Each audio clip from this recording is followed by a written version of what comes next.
Right, live. As always, we give a couple of minutes to get everyone get settled. I know a couple of live streams that hit live and then just dive straight into it, and I don't understand that at all, because at the end of the day, you want to kind of let people get settled, and that's what it's all about. Welcome along. This is Talkin Con, a cup of tea with an Englishman in San Diego. It's a Wednesday. It's one of our lockdown shows because, of course, if I didn't do this, then I wouldn't have a judge of what's the actual date or how time is passing, because, of course, we're all in lockdown at this point. We have got ourselves a really cool guest, I feel, today. And if you have any questions for our guest, Aditya Bidikar, by all means, start thinking about them, especially if you are interested in the art of lettering for comics, because we're going to get into all of that. We have ourselves our Patreon supporters rolling up on the screen. I do need to update that because we have one or two people who've changed their Patreon support, and I really appreciate everyone's backing of the Patreon page. Certainly for the Sunday shows, what I have been doing is doing half an hour live and then kind of making the full episode available just for the Patreon supporters. However, we've kind of neglected to do that in the last couple of episodes, purely because I kind of got really tied up with some of the conversations and I got completely distracted. So a couple of you have been enjoying the full episodes, and I hope you have. Do go check out the videos, certainly, of the episodes that we've done recently, because I personally think they've been some of the best ones we've had. The episode on Monday, which was our incidental show with Jason Inman and Ash talking to Jet, that was cool. All the episodes last week, Ski Young, Rob Salkowitz, Heather End. Listen, we've had some absolutely outstanding guests, and we've got some more on which we are going to be announcing, including one that's literally just confirmed. So we're going to get into all of that very shortly indeed. But it's all about our special guest, so do start thinking of questions about the dark arts of comic making, because I think, so I mean, suddenly there's been a documentary that's been out on Disney Plus over the last couple of days, and Aditya is now laughing in the background. He knows what I'm on about. It's safe to say that lettering, people have had a couple of questions about how it actually all goes off. So we'll get into that after this.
Hello there, welcome along to Talkin Con, a cup of tea with an Englishman in San Diego. My name's Len Sultana, and each and every Sunday, and also Wednesday while we're doing the lockdowns, with a slight caveat, we'll talk about that in a minute. We do talk about comics, Comic-Cons, and con culture, and all the stuff and nonsense we get to enjoy at such events. We also have been, over the course of this season, and sort of like the end of last as well, kind of been using the show in the absence of Comic-Cons to talk about comics, pop culture, and the art of fandom. I think it's pretty much what we're celebrating here on the show. The thing that we're going to be talking about today is something that I have been wanting to talk about on a panel, certainly at Comic-Cons, for absolutely ages, purely because I think it's one of the most underappreciated aspects of comic creation. People talk about the writers. Indeed, if you talk about, if you go to Amazon, it's all they kind of list. And you can talk about the artist, but they are the scriptwriter and the cinematographer for a comic. What about the lighting, which is your flatterer? What about your sound design, the one that sets the tone for a comic? And that's what I feel a letterer does, which is why I'm really, really happy that we are being joined by one of, quite frankly, the busiest letterers on the planet at the moment. My God, if you are going into your comic book shop at the moment, you're seeing his name left, right, and center. We are joined by Aditya Bidikar. Hello there, sir. How are you? Hello. I'm good. I'm good. I'm actually having a fairly lazy week, so that's been fun. Okay, you're having a fairly lazy week in work, but I mean, considering I think I'm counting them. I think have you got 2 or 3 books out today? I think 3. Yeah, I have Yeah. the Department of Truth number 3. Then there's Coffin Bound Volume 2, and I think Hellblazer number 12 came out yesterday. This is just incredible. I mean, I think something that I mean, I mentioned it in my the intro before the opening credits is about that documentary, which came out at Disney Plus, the 616, the Marvel Method, and it made it look like it is up to the wire, with the letterer left very much downstream of the whole production thing. So yeah, I want to get into all of that. Yeah, I noticed that everybody except for the letterer was like, "You just get 2 days," and we were all like, every letterer I know was like, 2 days, that's luxury. I mean, that's amazing. Oh, good Lord. Okay, so yeah, we're going to get into all of that.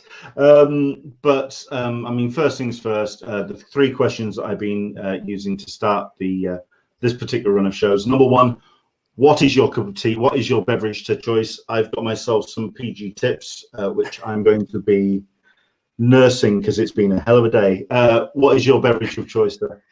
I've got some water with lemon and honey in it because I've been talking quite a bit this week and I realized that I'm not used to that. So I'm using this to soothe my throat. I'm just going to say it doesn't count as tea, but it definitely counts as a soothing beverage. So I'm okay with that. Question number 2, and this is going to be interesting because certainly the people I've been asking the question of have sort of like, you know, the artist and writer kind of aspect of comics or editors or whatever. What was your first Comic-Con? Can you remember what it was? And did you go as a pro or did you go as a fan? It was Mumbai Comic Con, and I went as a fan. I think it was just after I'd started working in comics, but back when nobody was actually giving me any work. So I went to Bombay Comic Con to kind of make connections and stuff. And what I realized was that everybody there was in the same boat. Yeah. So I met a lot of colleagues, but not many employers, let's say. Fair enough. I mean, considering that we talk about San Diego, we talk about New York, that's a big show. That's difficult to make any kind of splash because it is such a huge pond. Mumbai Comic Con, I think the when I went, it was kind of half comics and half everything else. But these days, I think till last year, it kind of had become much more of a merchandise and movies and video game con with like 8 comic book stalls like somewhere in the corner. So I kind of stopped going for the last couple of years. But before that, I used to enjoy going to the Indian Comic Cons.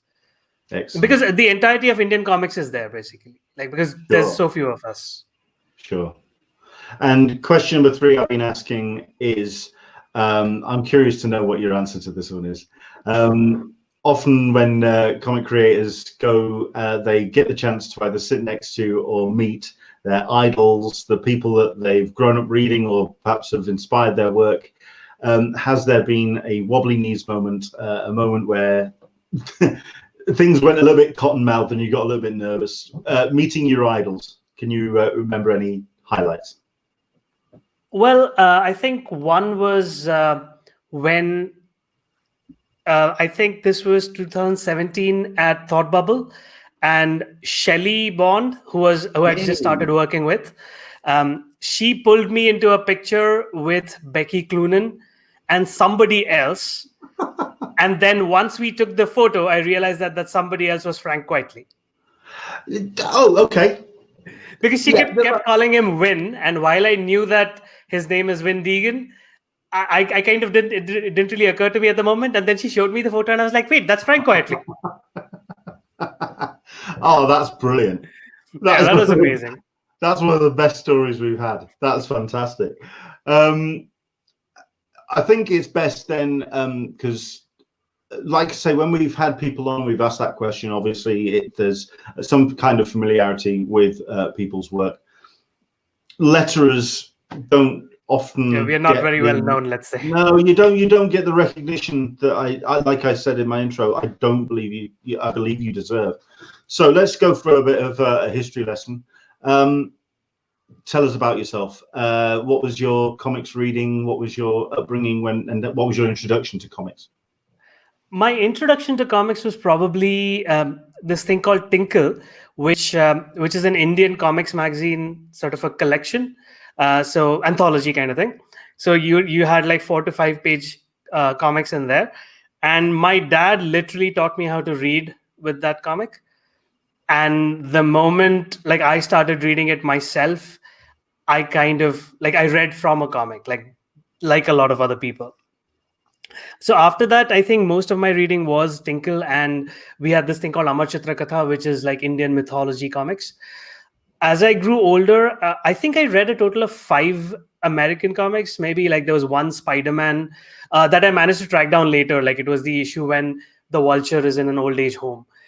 So there, I had that one issue. Then I had one issue of something about Superman after the death of Superman, and like a couple of Archie comics. Other than that, like we used to read a lot of Asterix and Tintin, and those were quite expensive. So I used to borrow them from like neighboring kids because I couldn't really afford them at the time. But then I think when I really got into comics, like my family always sort of thought of me as the comics kid. But that was because I read like 5 more comics than everybody else. Not really. I wasn't really like a obsessive, let's say. But when I became an obsessive was, I think I was 20, 21 maybe. And I was at the British Council Library in Pune. And I saw like, I used to read the magazine Sight and Sound. And there was one of those articles that goes like, Biff Bam Pow, comics aren't for kids anymore. And that one had, I think, Watchmen, Sin City, and Uncle Sam. And I read all of those. Like I kind of tracked those down and I read those, and that was it for me. Like after that, I was a comic book fan. And then I kind of haven't stopped after that. I think it's interesting that you bring up Asterix and Tintin because that's the European style of lettering, and that kind of the way that you place your balloons and the way that you kind of you frame what you do. That's interesting because you can definitely see, certainly with Asterix, and I can see some influence there. Why? Yeah, you've got those flourishy, like big balloons that are not afraid to kind of cover part of the page. Even with Tintin, you had those sort of scalloped squares. Like they were very intricate kind of shapes.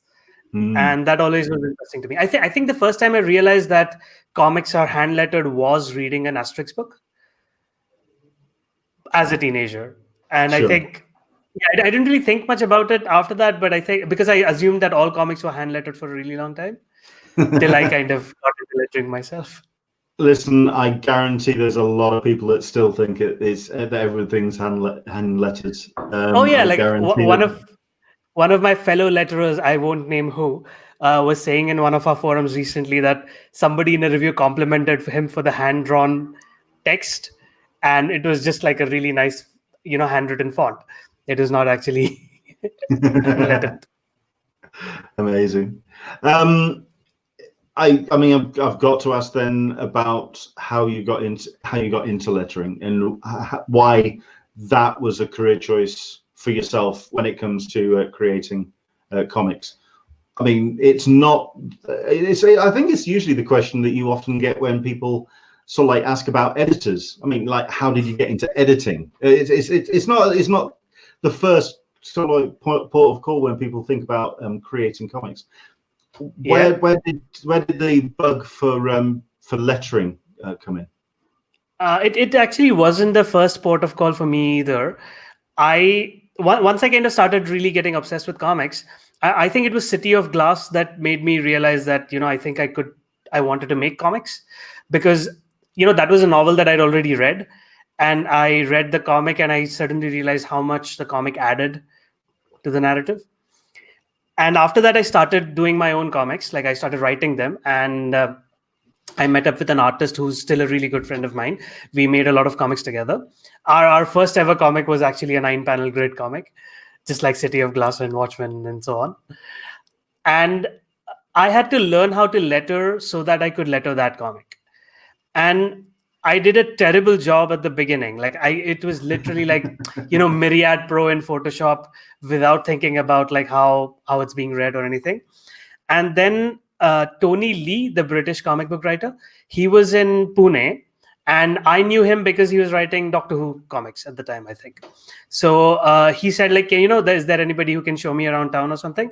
And we hung out then, and I asked him like if he would take a look at the comic that I'd done. And he looked at it and he was like, look, your writing is fine and the artwork is perfectly fine. Like, the artwork is pretty great, but you've not really given any thought to the lettering. So he walked me through what I could have been doing with the lettering. And he kind of talked about placement and how I can lead the reader's eye through the panels with the placement. And it suddenly opened something up for me. And I really kind of got interested in lettering after that. And I still only lettered my own comics for a really long time. After which, I approached an Indian comic book company as a writer. And they said, like, we don't really need any writers right now, but what else can you do? And I said, like, I've been looking at lettering, I've been trying my hand at it, but I'm not really a professional. And like he replied, you know what, like, you're never going to know if you're going to be a professional or not till you try. So I submitted like my samples, and I think he probably hired me because I was the only one who actually knew a little bit about lettering at the time. This was 2010 or 2009. So this is like 10, 11 years ago. And after that was when I realized that, I not only do I love this lettering thing, it also is much more relaxing to me than writing. Because with writing, I'm always worried about what people will think about what I wrote. With lettering, I know that, 80% I know exactly what to do. The remaining 20% is stuff that I might be nervous about. But then I still have a lot of people who are like, I have the writer and the artist to tell me, whether I'm doing well or not. So writing was not something I felt at the time that I could do on a day-to-day basis because it was too nerve-wracking. But lettering was something I could feel I could ease into.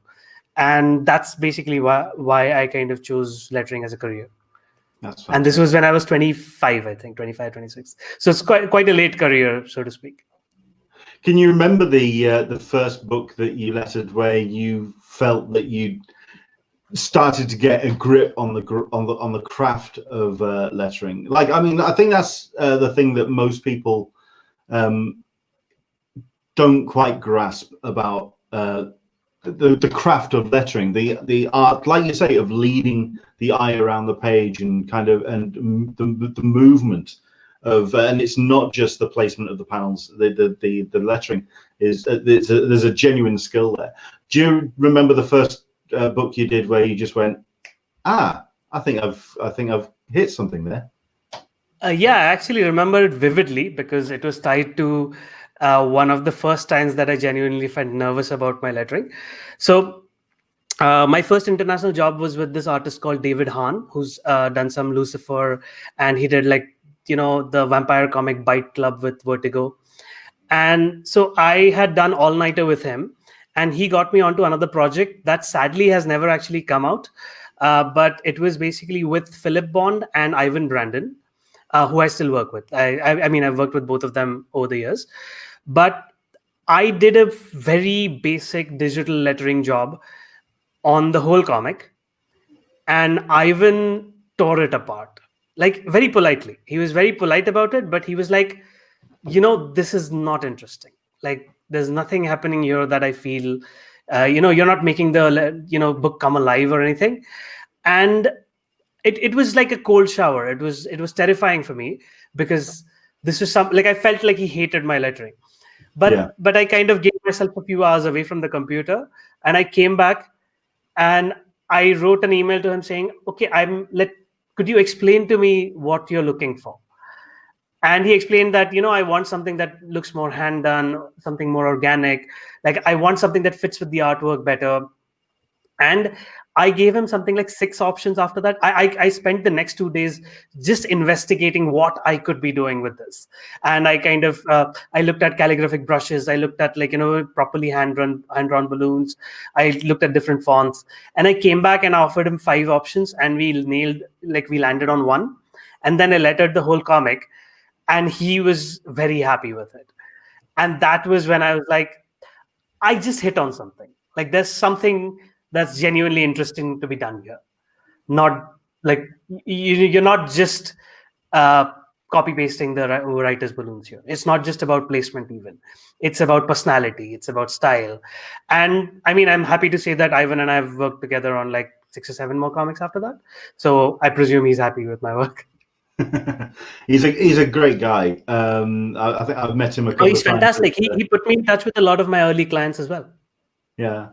I met him at Thought Bubble, and coincidentally, it was I took a photo of him and put it on I think it was my Instagram or a Tumblr, just as kind of one of the Thought Bubble, sort of like a gallery of images which I took at the time, and I believe it was the Indian Times that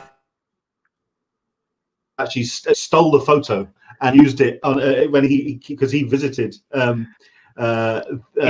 think it was Mumbai Comic Con, and it was Pune Comic Con. I met him, and I met him there. That was when he started properly working together. Yeah, and he put it up on his Facebook or Twitter or something. Yeah, I'm going to this Comic Con, and I just went, that photo looks bloody familiar. That's so strange. Indian newspapers are very lax about copyright images and stuff. I worked that one out myself. What were the books that, or what were the? Because I mean, it's interesting as well that you say that you studied styles and you studied fonts and you kind of started playing with the different varieties and you looked at the different styles.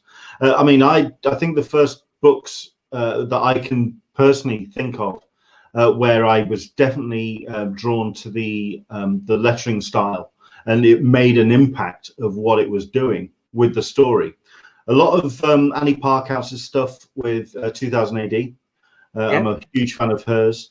What was being, and I don't know who the letterer was, but for the Trigon Empire, because that was all handwritten as well, back in the late 60s, early 70s.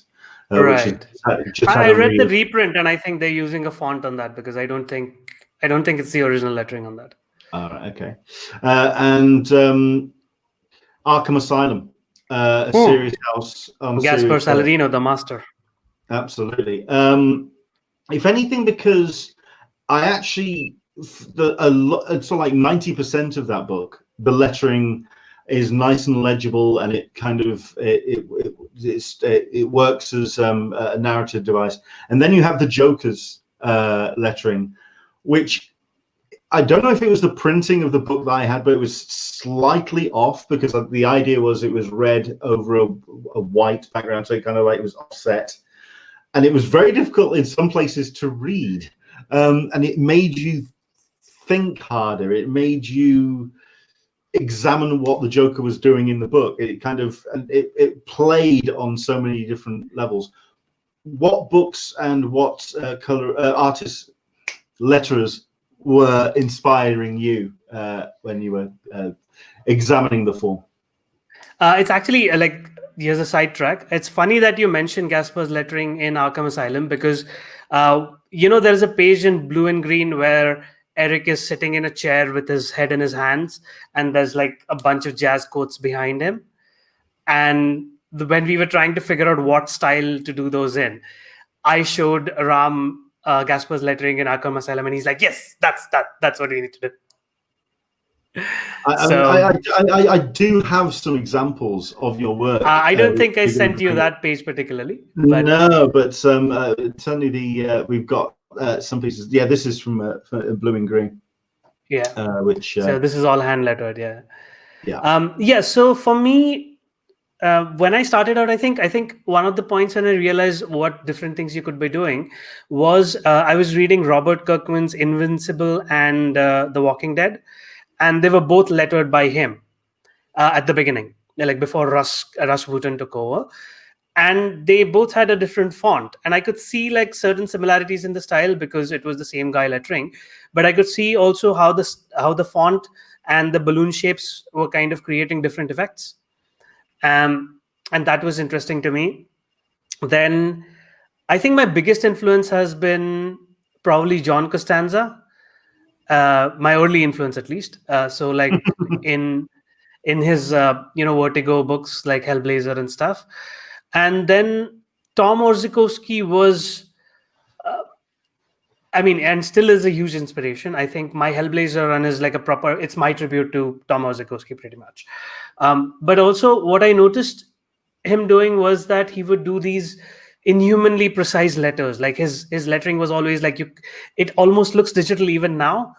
But then when he wanted to kind of create flourishes, they were so organic and so fluid.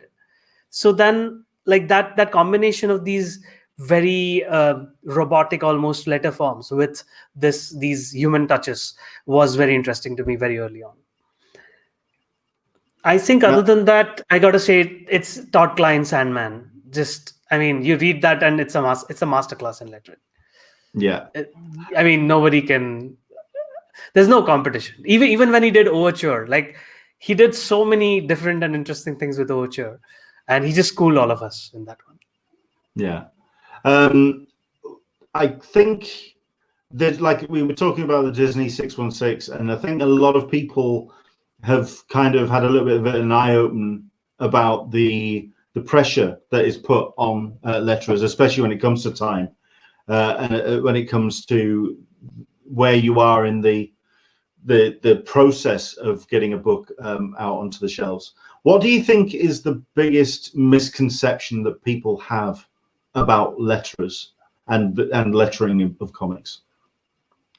Well, I would say the biggest misconception is that just because we use fonts, that doesn't mean we add anything to the book. But I think with people like recently with people like Russ Wooten or Darren Bennett, or like hopefully myself or Hassan Othman Alhau, we've been showing that even with digital lettering, you can kind of add a lot of personality and stuff. The other thing is, I think simultaneously creators think we can work incredibly fast, and people also underestimate and overestimate the time that it needs for us to do our work. So like most letterers would tell you that they might be able to letter a book in a day, a book being like 20 to 24 pages. But the problem is that while we are doing that one book, we are also doing corrections on like 5 different other books. And that eats into your time. So you don't necessarily end up being able to do that. So when clients kind of come to me and say like, look, it's Thursday, can you give me this on Monday? I'm like, no, you're leaving me 1 working day. And they're like, no, but you got 3 working days. And I'm like, no, that's not, no, I have other books. I do other books. It's fine. Like, I mean, you have to tell me in advance. You have to warn us in advance. So like, it's not a misconception, but it's sort of like an overestimation of what we might be able to do. Whereabouts in the process does that pressure and that misconception come in? Is it from artists and writers, or is it from editorial? Whereabouts is the biggest kind of? No, I think it's from everybody. Sure, you can do this over the weekend. I think it's kind of from everybody because everybody's a freelancer, and like I think it's. I mean, it's kind of true that we don't really have a life, but that's true for like all comics people. That's not just true for letterers. But I think people don't realize that you're doing like 8 other books at once. So they act as if theirs is the only book that's on the plate. So they're like, no, but I'm giving you 2 days. And I'm like, no, you're not giving me 2 days because I have 2 other books to do. So I think the reason is that, let's say writers work on maybe 4 to 6 books a month, an artist works on 1 book a month, a colorist works on 8 books a month, but a letterer might be doing like 15 to 20 books a month. So I don't think anybody quite knows how to manage a letterer's time. It's just a technical thing. It's not even like it's not even a misconception. It's just that nobody else in the industry actually works like us, so nobody else knows how exactly it kind of goes. Yeah. I mean, and see like I explained this in my newsletter last time, and I think I did a little thread about it as well. But here's the thing: let's say your book needs to go on print on a particular date. You can't move that, right? But let's say the artist is 5 days late. I have 5 less days to do the work, right? Because you can't move the print date for me. And the reason you can't move the print date for me is that the print date has been decided 3 months in advance, right? And let's say if you move the print date and then retailers get to reorder their comics, and let's say you lose like 500 sales, that's more money than you're paying me. Yeah. So you can't really afford, like, I as a letterer can't say to a team that, look, you got to move it by a week because you guys did it late, because they're going to lose more money than they pay me. Yeah. Right. So it puts us in a difficult position, let's say. I mean, it's interesting that you talk about the and I started off, I was rather glib about it, about how many books you've got coming out and how many books you're doing. I'm certain there are people who may be wanting to get into comics that would consider lettering as a career. How viable is it financially? Because it sounds like perhaps you have to do quite a bit of work to kind of to get by almost. Like I would say, as see the part of my problem is that I'm a workaholic. Fact is, I could be doing 10 less books and it would be okay. Because also I live in India. It's the cost of living here is not very high. So Okay. I could be doing like 5 to 6 books a month and I'd be sort of okay. I mean, it wouldn't be a problem. But the thing is, I work with a lot of really good people and I don't like saying no to those good people. So at this point, I'm kind of doing it because I love the work. The problem is it's that it's kind of like a jigsaw puzzle all the time. Like you're kind of moving blocks all the time. Not the jigsaw puzzle, but Tetris, let's say. So I can imagine your time management skills are off the scale. Oh yeah, at this point they are. Like I was the laziest 25-year-old, but I'm like an absolutely organized 35-year-old. So I'm actually cutting down on work quite a bit. I've decided to limit my monthly work to like 8 to 10 books max. But I know that I can afford that. One, because I live in India. Second, I'm single. I don't have a family to support. And third, I don't really do anything else. I just, like, when I'm not working on comics, I'm reading comics. So I mean, I don't live a very expensive lifestyle. So I can sort of afford to kind of cut it down to 8 to 10. I remember like a couple of years ago when I went to Thought Bubble, a few of my friends were like, why don't you move here? And my response was like, I would have to work on twice as many books to afford to live there. Fair enough. Yeah, good enough answer. Yeah, so that can't be helped. But let's see, we get around, I don't know, like $300 to $500 a book based on your rate, right? And you do like maybe 12 to 15 of those a month, but not all of them pay as much. So it's kind of, I mean, it's different for everybody, and there's a lot of overhead. Like we spend a lot of time to do that. What I realized this year was that I think I spend around 2/3 of my time lettering and 1/3 of my time doing everything else to just manage the lettering. Sure. So So that's actually why I've cut down, because I realized that if I do like 4 fewer books, I get a lot of free time that I can use for everything else.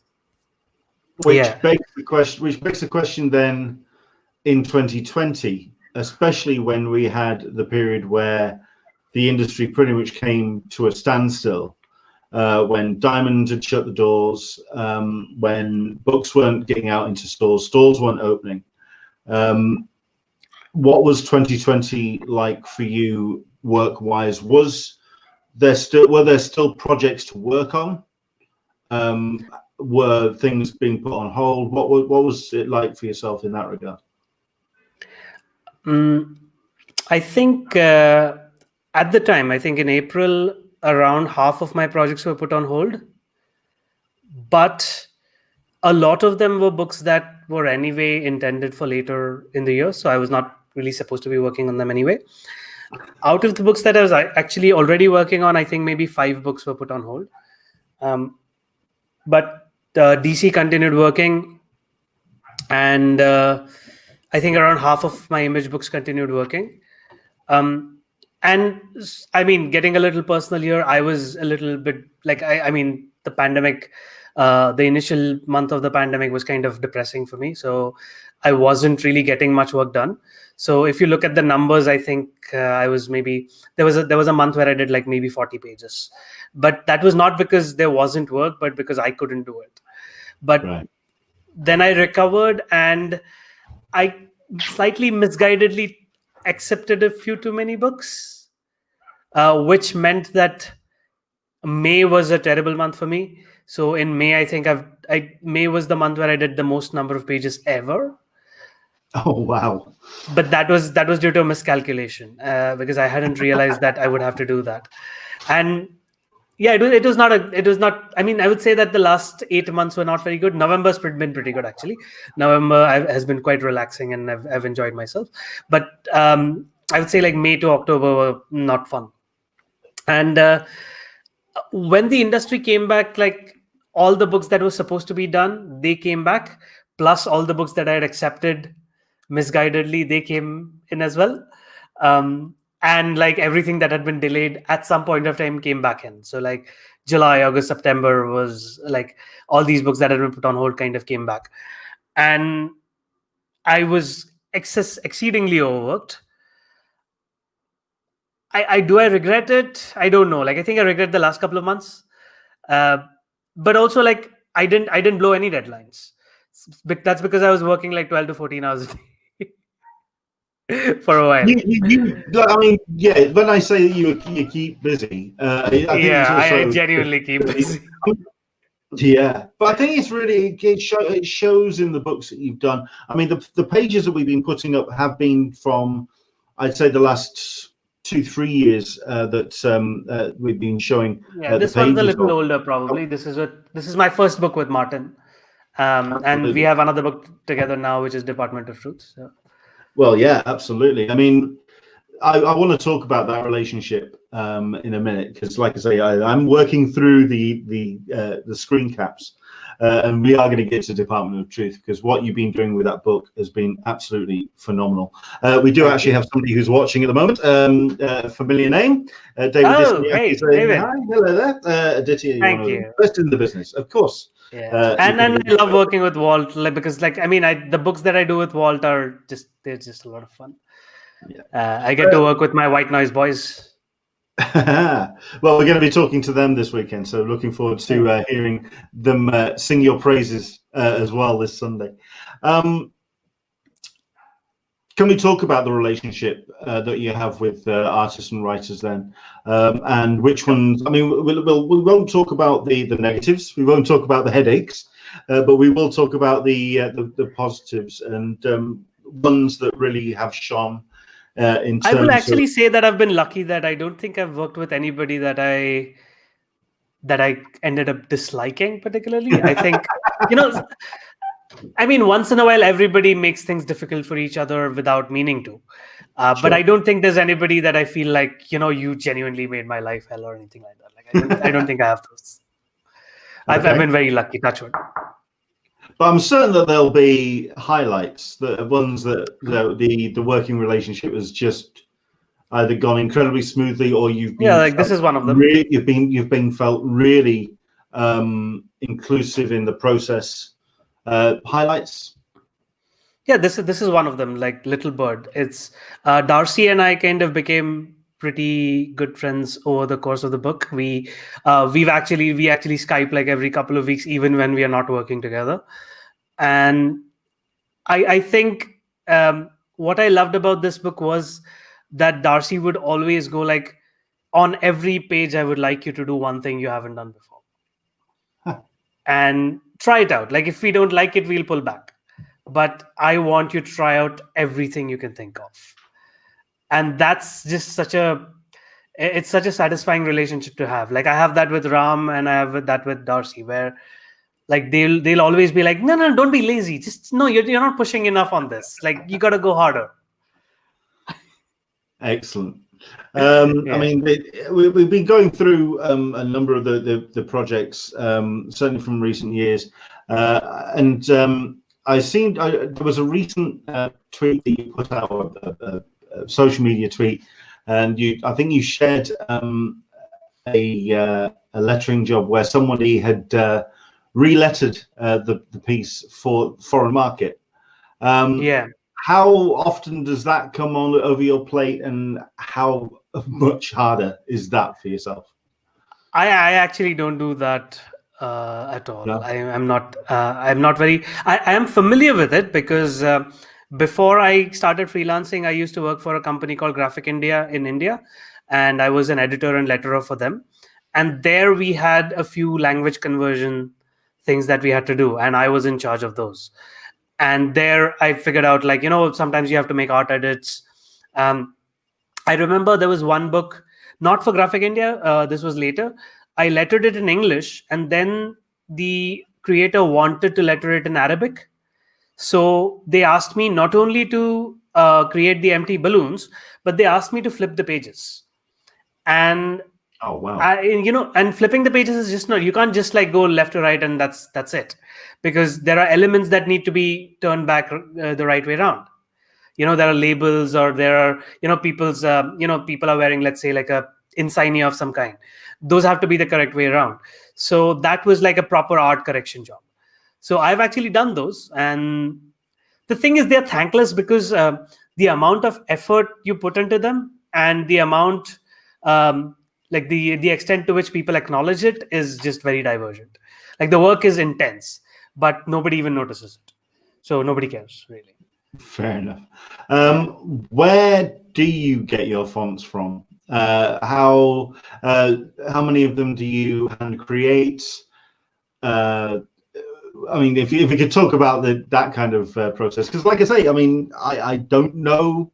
This is a masterclass from yourself about the art of lettering. I mean, what is your ratio to using pre-existing fonts to ones that you're creating yourself? When I started out, it was entirely fonts that other people created, and I started by building my library of Blambot and Comic Craft fonts, like every other letterer. These days, I've branched out into I use a lot of Google fonts and a lot of Typekit fonts, because I realized that I've been reading a lot of older books, and like books by lettered by John Workman or Zukowski. And what I notice is that they use a lot of plain type in their work, and nobody does that these days. So I've kind of been trying to bring it back to kind of use regular type in fonts. There's a book coming out called Future State Dark Detective in January, I think. So I've actually done a lot of experimentation with type fonts in that one. And I started making my own fonts around 4 years ago, but sadly I haven't really had the time, because I letter far too many books, to kind of work on my own fonts more. I have 5 fonts that I've already started using. So the one in Little Bird is one of mine. So is the one in Punk's Not Dead. And this one that you're showing right now is hand lettered, obviously. And I created a font based on that I ended up using on one of the Black Crown books. So I have around 6 fonts so far. and I'm planning to kind of cut down on my projects next year and spend a lot more time doing my own font design. And I would like to get to a point where I'm like, 60 to 70% of the fonts that I'm using are on my own. And or maybe like there'll come a time when I'll just say like, you know what, I don't need to use anybody else's fonts anymore. Because then I might have a library and I might have like enough fonts that will fit almost any scenario. And that's the hope. But I'm not really fussy about it because I mean, it's just type. It's after everything, it's proper type design, and you wouldn't really kind of go to a designer and say that how dare you use Times New Roman? You should use a font of your own. You wouldn't do that. So I don't think that's. I mean, people do have this point of view that if you don't even make the fonts, then what's the point? But I obviously don't fall into that. I asked this question, and the reaction was quite impressive because I asked a question of a panel. I'm trying to remember the gentleman's name. I'm incredibly tired today. He's got me there. And I'm certainly you'll know who I'm talking about the second that I mention it. This is it's Chip Kid. Of course it was Chip Kid. Right. And I basically finished off the panel, and I'd love to. I'm going to bring you so a little bit larger on the screen so we can get the reaction. What is your reaction when you hear the words Comic Sans now? Comic Sans? No. Yeah. I sort of agree. The thing about I have no problem with Comic Sans. I used to actually use it in my writing for a while, because just to type it in. Like, I mean, I would never send Comic Sans documents, but I would use it in my writing software because it makes the draft look unfinished, like it's written by hand. So I used to do that. The thing is, it's not a bad font. The thing is, if you look at it technically, it's a badly made font. But if you look at the conditions in which it was made and the way in which it was made, you understand why it exists the way it exists. The creator made it for like a particular program on by Microsoft, and he did his homework. Like, he looked at Dave Gibbons' lettering in Watchmen. I think he looked at John Costanza's lettering, and he made the font based on those. And I have no problem with it, except I wouldn't really use it in design because it's kind of badly kerned. And a lot of the shapes are perfectly fine, but they're not designed to be kind of sitting together, I feel. Yeah. But the thing is, they are designed to, like, if you remember, if you've ever had Windows 98 or before, you did not have this thing called clear type. So you did not have the manual hinting that goes around a font. So you would have these fonts that kind of occupied pixels. And Comic Sans looked great in that because that's what it was made for. It was made to be a pixel font. So it's not made to be like, you're not supposed to print stuff in it, and you're not supposed to like look at it like properly hinted. Right. So I mean, if people don't know what hinting is basically filling up pixels with gray so that the black of the font looks smoother. And a non-hinted font is like, it's anti-aliased. So like, you don't have any of those. It's just black spots. And Comic Sans looks great when you look at it in a pixel version. And that's what it was built for. So I got no problem with Comic Sans, but I wouldn't use it in my design. Hassan Osmanillah has been doing this thread where he uses Comic Sans instead of regular fonts. And what you realize is that if you use it properly, it looks fine. Fair enough. We've got Michael P, who's joining us, saying, I had no idea lettering was so complicated. And I think that's the thing, that people don't understand the craft of lettering, and how number one, how difficult it is to do properly, and for it to really kind of make a page in a book pop, but also, like I say, the pressure that is put on yourself to deliver. It's interesting. Not just that. Can I interject here? Yeah, sure. So if you look at any craft like blacksmithy or type design before you had software and stuff, like I've been watching a lot of histories of how type was designed and how type was cast in metal and stuff like that. And you realize that almost every craft has its own weird things that only those people know, and nobody else really needs to know those things. Like nobody needs to know about manual hinting. Nobody needs to know about how kerning used to basically be like, you used to break those lead blocks so that those blocks would fit together. Nobody but a type designer and like a caster needs to know that. It's nice, it's like good information, and obviously it's like there's a lot of intricacies to different things, but I mean that's not your job to know, right? That's our job to know. That's Sure. why we are the specialists. Well, I mean, obviously, then as specialists, I mean, the kind of perception from most comic fans is that, like I say, you are left very much down the pecking order when it comes to getting the book out, and there's that I think sense that's changed because I have been lucky enough to have a lot of after complaining about clients for a bit, I have been lucky to have a lot of clients like Ram, like Darcy, like Chip Zdarsky. These people genuinely treat the lettering as important, like James, for example, and like I never feel like an afterthought when I'm working with these people. And that's why I like to, like, any person that you see me doing more than 3 books with, like not at once but over a period of time, those are people that I trust to give the due importance that I need. And like, they will throw stuff at me that challenges me, and they know enough about lettering to know how it looks on the page, and they will get me to change things. They will kind of they're a good feedback mechanism, and they're kind of good to work with. So they are not, I mean, these Department of Truth has been a breeze to work with. Well, I mean, let's talk about what. Hello. Oh, hello. I can't hear you anymore. Hello. Can you hear now? Hello. Yep, I can hear you now. Oh no. Oh, okay. Got a bit nervous there. Oh, I think your internet just got better because I can see you very clearly now. Fair enough. The missus has probably turned off Netflix. I'm fine. So let's talk about the Department of Truth then. I mean, I'm going to put a couple of pages up, and I am going to put one of the first pages of issue 3 up, which came out today. So if you are if you haven't bought it yet and you're wanting to stay completely clean of Department of Truth, just be aware that that's on the way. But let's talk about the relationship then. You've got James Tynan on writing, you've got Martin Simmons on art, yourself on lettering, and the book looks and Dylan incredible. Todd and Steve Fox as well. Absolutely.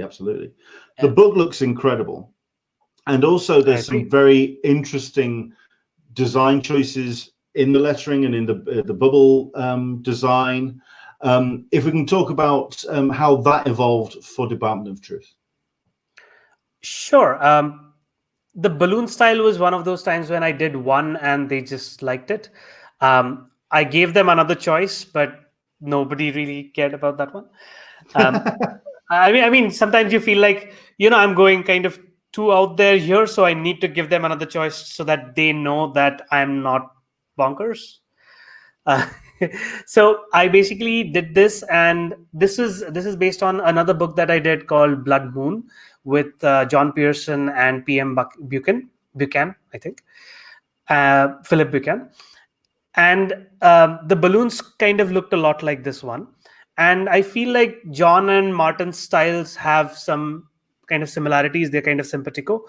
And when we came to do this book, I had this idea that, okay, this is a book about rewriting reality, right? So the lettering needs to look a little unsteady.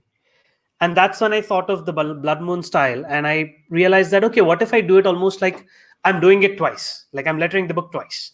So once in white and one with the border. So the border and the white are coming from slightly different places. So I mean, if I can be so pretentious, it's like overwriting stuff. Like, I mean, just like the book has people overwriting reality, I'm kind of overwriting my own lettering. And that was the sort of idea I had, and I presented to them. And I was like, look, if you think this is too weird, here's this other style that looks perfectly normal. It looks perfectly nice. We could do that. And they just loved this one. And we did go back and forth on the captions a bit, because the typewritten captions were not what I thought of initially. But then James was like, think about this. Like, this is also somebody like, I think he said something like, this is somebody trying to kind of write a classified document almost. So could we have captions that look a little like that? And that was going to be my next one, because it wasn't. It's for myself. It's an interesting choice that it is kind of like a typewriter or typewritten font. Yeah, it's actually based on an actual typewriter. It's called like a Centa Schreib Maschine. So it's based on that. Yeah. So that was what we kind of did. And when it came to like issue 3, because we had done a different caption style for this one, I felt like we could kind of push that as well another extent. And again, like do the thing of these are caption boxes sort of being overwritten by each other, which is why you have those 2 boxes behind everyone. I mean, lettering this book is a lot of work, but I love it because I'm literally doing everything twice. I draw these. I mean, these are not pre-made balloons or anything. I draw each of these, all of these. So, yeah. So you're putting the workload in for this book. I mean, what's the kind of time frame then for this? I mean, you've talked about how accommodating James and Martin have been for yourself as part of the creative process. How long has it been, or how long would it take to do an issue of Department of Truth? So if a usual 22-pager is something that I would give 2 days for, Department of Truth is something that I like to keep aside 3 to 4 days for. Wow. Yeah, because like it's literally like I'm drawing all of those things twice. I don't always need those, because sometimes you get into the groove and you just kind of knock it out. But I don't think I've ever gotten less than like a couple of weeks to do one of these. Even right now, like we are planning issue number 4 or 5, and we are already planning it like a month ahead, so to kind of figure out where it'll fall on my schedule. So that's pretty good. Like, because they realize that there's a lot of work involved here, they would like me to kind of have the time. So I think once in a while, like Martin will do a black and white version, and I'll letter over that, and then we'll adjust the colors. But that's not like a major adjustment. So that kind of works out. Okay. And another book which I'm a huge fan of at the moment, which you're doing. I mean, admittedly, we're only 1 issue in. I'm still waiting on Alex Packnadell to get me issue number 2. If you wouldn't mind, Alex, if you can get that through. If you want, I could send it to you. Like I have it on my. I'd be more than happy to check out. I'm one of the creators. Like, I mean, Alex can't say Jack. Thanks for that. Giga is a book which I was curious about the choices that you were making, especially for the robotic voices. You weren't going completely off the grid. You were keeping a very kind of a traditional robot voice, which is a bit strange. Yeah, there's traditional medieval robot voices from the 70s. Well, yeah, absolutely. Can you talk about Giga and the process of putting the work together for that? Yeah, like funnily enough, I don't think this was the style I started with. I had a much more traditional regular balloon style and stuff, but Giga kind of bounced around a couple of places before it landed at Walt. So we had been working on the first issue, like not the first issue, but the pitch. I think the first issue started around like 6 or 7 months after the pitch was done. And by that time, I had already done Coffin Bound. And when I came back to doing Giga and I saw the colored pages, and actually John had changed his style a bit in the meantime. So the first version of Giga that we did for the pitch, it did not have any halftones and stuff.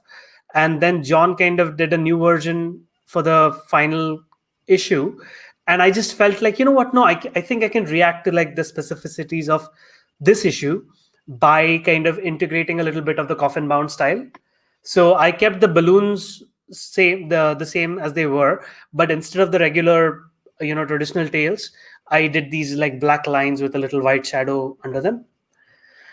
And once I did that, I felt like Laurel's text kind of came naturally, because she's a robot, but she's a specific kind of robot. Like she's not actually a robot, she's like an AI, right? She's an artificial intelligence. So I needed to feel like this is a person, this is a sentient being, just of a slightly different kind, right?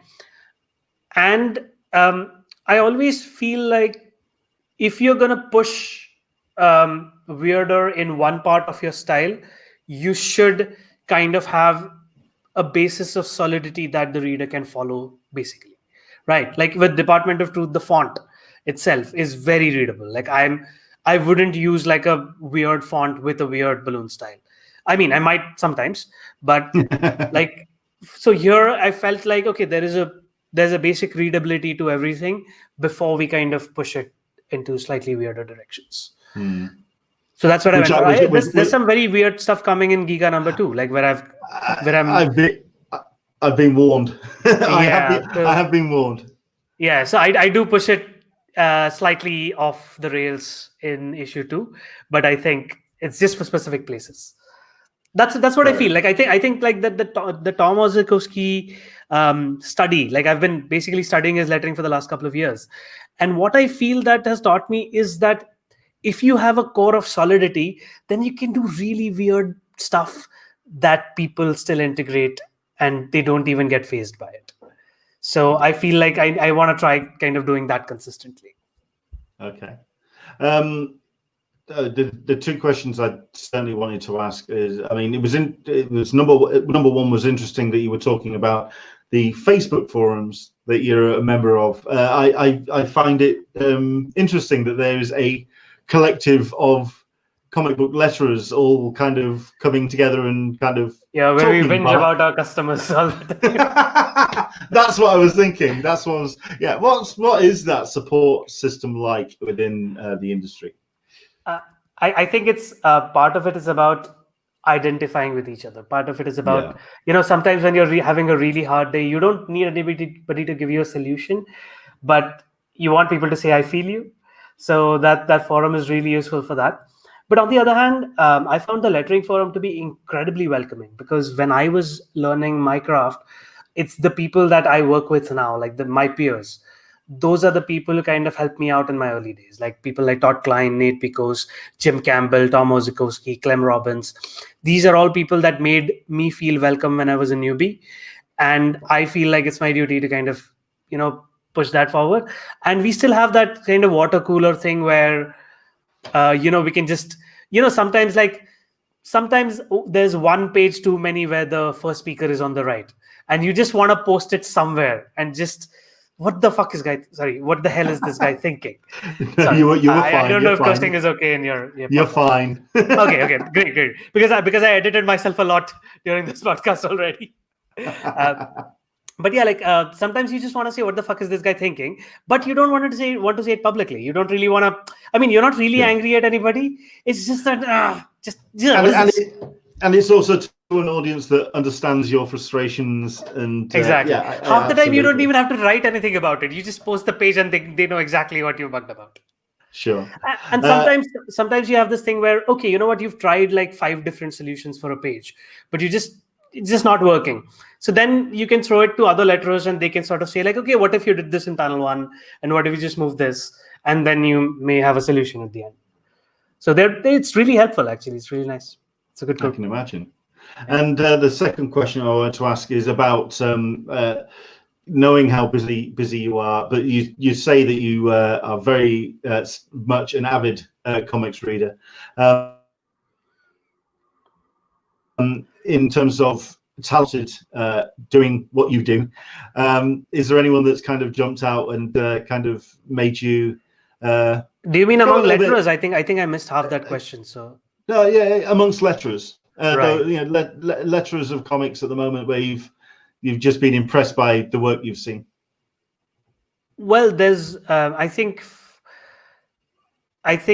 currently I tend to look at Deron Bennett, then Clayton Coles, Russ Wooten, and Nate Picos will No, Nate, because like not only does he make amazing fonts, he's also a very like versatile and interesting letterer. So you can always see some stuff being pushed in all these people's work. And then there's Hassan, and I feel like Hassan and I are in kind of friendly competition all the time, because every time because half the time, like before anybody else sees what he's doing, he's kind of posting it to me at some point of time. And then once in a while I'll just be like, where the fuck did you pull that from? Like I should have done that. Like I should have been the one doing that. And then Cool. you want to push it in the next one so that I can shove it in his face. So yeah.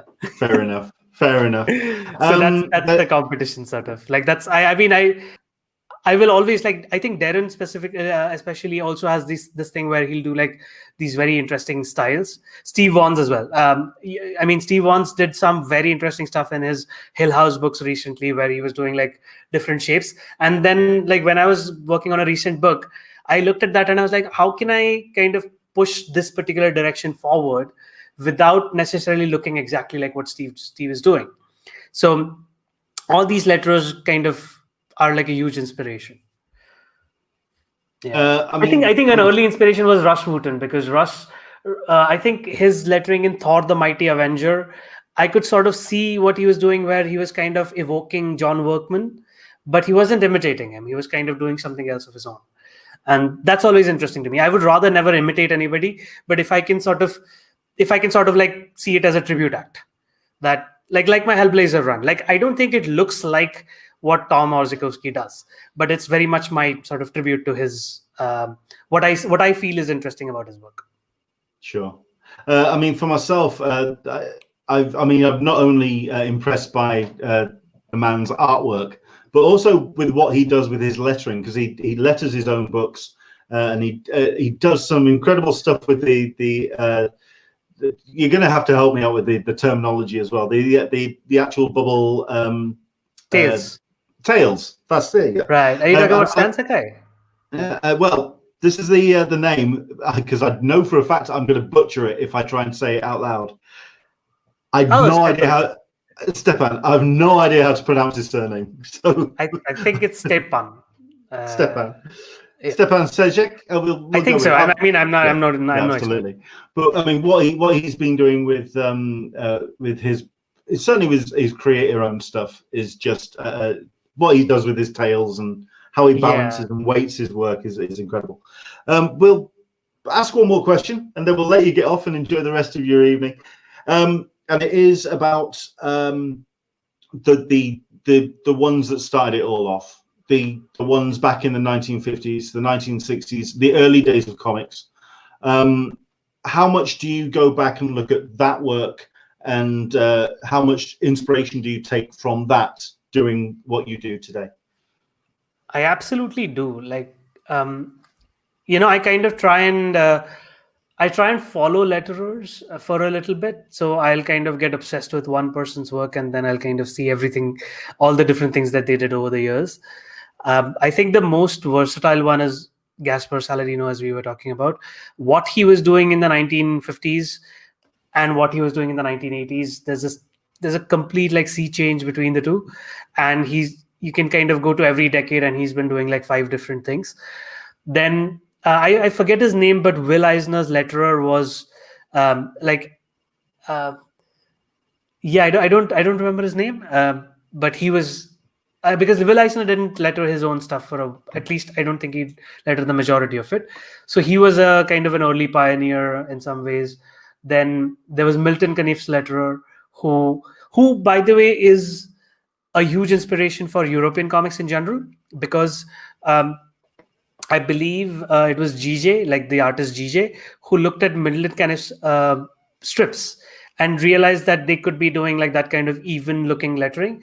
And then GJ did his own style, and then Mobius and all these other people, Francois Beau, or I don't know how to pronounce his last name, but like all these people kind of learned from GJ, and that's where you kind of get the European style that you sort of see now.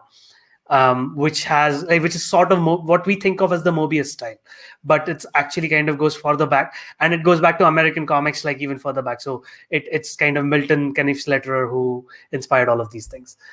So then there's Alex Toth, who lettered his own work a lot of the time and did like a fantastic job.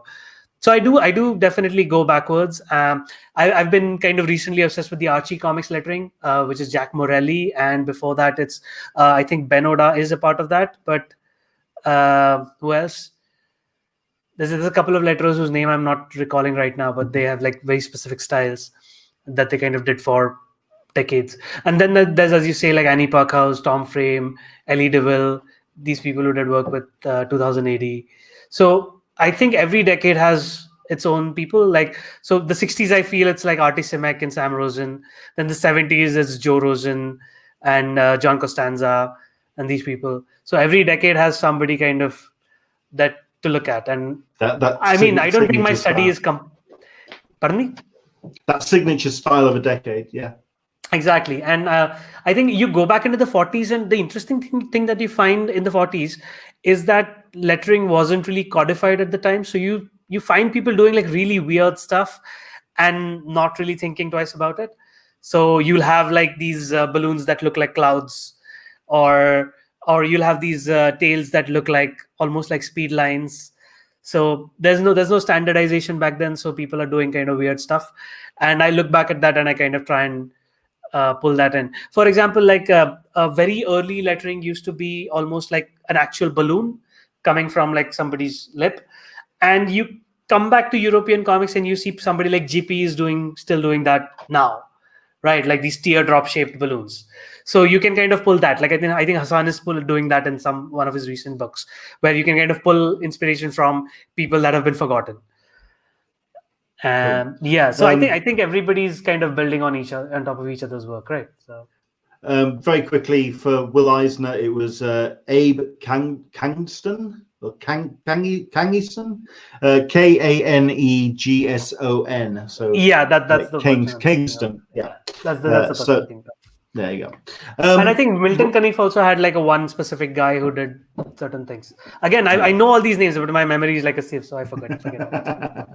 Well, that to wrap things up then, and to send you on your way, where is the best place for people to kind of get a handle on the history of lettering, the general style and craft? Is there certain places that you would point people to go to if they wanted to get into or find out more?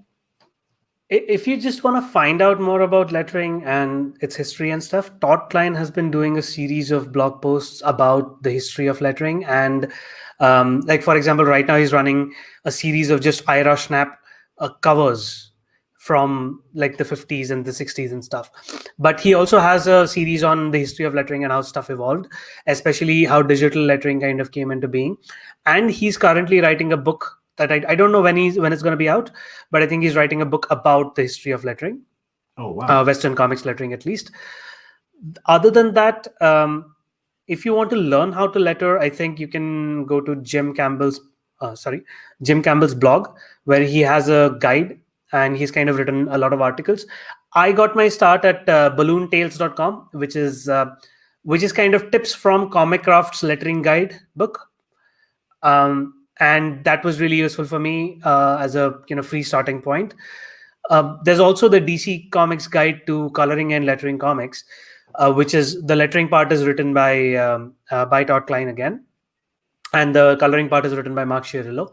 Both of them are amazing, but Todd's part is probably a little outdated now because the software has kind of developed over the last 10 to 12 years quite a bit. So you might want to find something a little more, like you might want to start there and then talk to other letterers to figure out ways that you could do certain things more easily. But that's a good starting point. And there are there are still lettering forums on Facebook where a lot of these letterers still hang out. And I think you can look for tips, but also you can just talk to people, because most letterers would be happy to help, because it's all self-taught here. Like there are a couple of lettering courses, but I don't actually know any professional letterer who's gone through those courses. There might be, but most of the professional letterers I know are self-taught. So you can just start and see where you go from there. I think it's that possibly that element as well, where with what people are doing with lettering. It is about creating and developing your own style.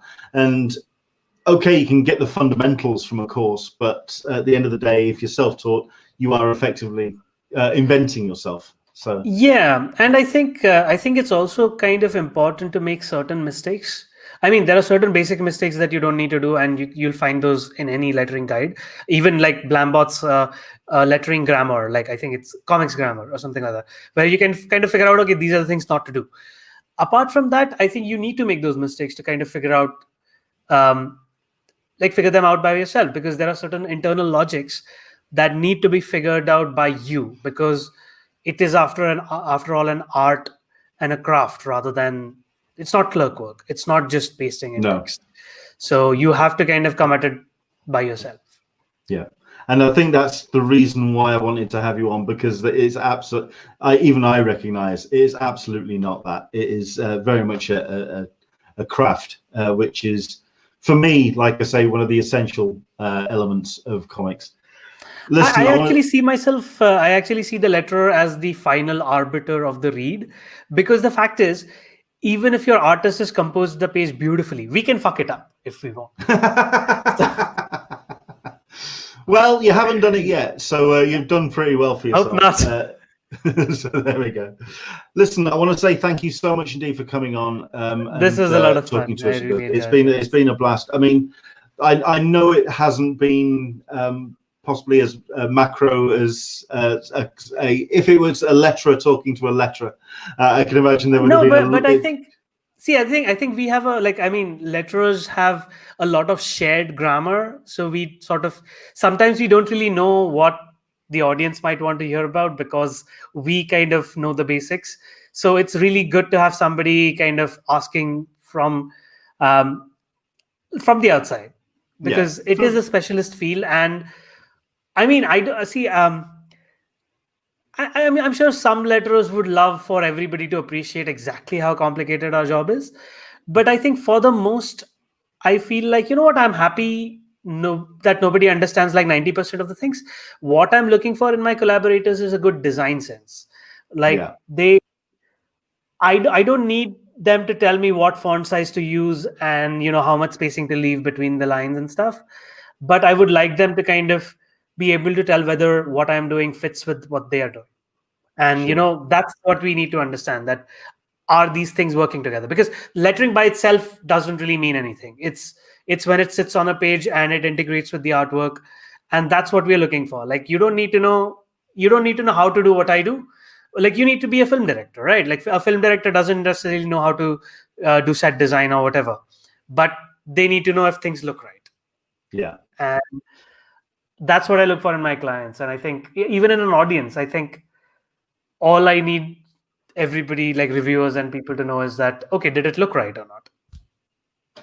Yeah. I mean, I think what you also need from your collaborators is to make damn sure that they leave space for the work that you do. We'll leave. Thankfully, that's not a problem for the last 4 or 5 years at least. Before that, it was quite a bit. Excellent. We've got ourselves this banner which I can put up, which is your Twitter, where people can find out more about what you're doing. I mean, can you rattle off the books that you are currently involved in? So we've talked Department of Truth, we've talked Giga. What else is kind of on the cards which people will be seeing your work on at the moment? There's Homesick Pilots that I think starts serializing in December. Yep. There's The Picture of Everything Else, again with Dan Waters. Then with Ram V, I'm working on the Swamp Thing Future State books in January and February. Then we are doing like a couple of other books together, which are not really like announced yet or whatever. Then there's Future State Dark Detective. That's a 4-issue thing that I'm doing with Mariko Tamaki and Dan Mora. Then what else? There's Precious Metal coming out, I guess, late next year. I actually don't know when it's coming out. Then what else? There's Giga. Okay, I do a lot of books. It's just suddenly hit home. How No, many but you've got. also, I might remember all of them, but the thing is, I don't know which ones are announced and which ones are not announced yet. Good So, point. like many of the books that I'm doing are like 3 months in the future or something. So Yeah. there's something I'm doing with Denny's Camp, which I don't think has been announced yet. Then there's Wind with James Tynan as well, which I think Volume 2 starts sometime next year. Yeah. Yeah, that's a Something's lot of gonna. books. That's what I can remember right now. Yeah. There's a few short But stories in DC Comics, but I'm not entirely sure where they fit exactly. I mean, I must say, I'm going to be talking to the White Noise Boys on Sunday because we're having a special episode with just them. I will say what you've done with Homesick Pilots is also bloody impressive. So no, Thank you. congratulations No, on that was really fun to do because I was really intimidated because I know like I hung out with Casper for like a few times before I started working with him, and the thing is I know that the man has damn good taste, and I'm a fan already. Like Limbo is one of my favorite comics, so when they kind of approached me for Homesick Pilots, I was legitimately intimidated because I was like, I don't want because if I fuck this up, Casper's gonna be angry. Fair But enough. I'm glad to say he was really happy with it. Yeah. It's a very, very impressive piece of work. So that's the Twitter. Where else is there best for people to go to find out more about what you're doing? There's Instagram, which is Aditya Bidikar because somebody else has Aditya B.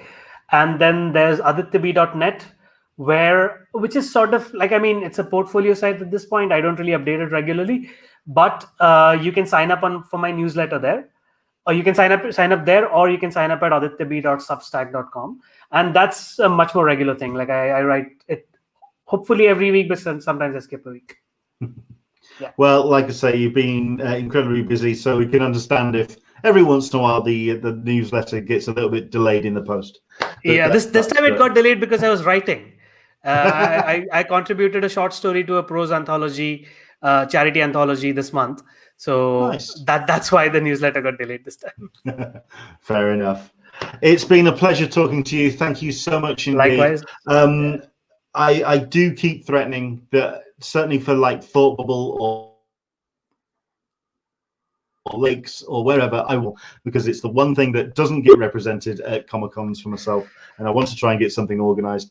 If that happens, that'd be amazing. And I generally come to Thought Bubble every year, so I mean, I'd be happy to be on that. If I can get it organized, I would love to have you on. Fantastic. It's been an absolute pleasure, Aditya. Thank you so much indeed for coming on. Cheers, excellent man. Stuff. Take care. Bye. Look after yourself. Excellent.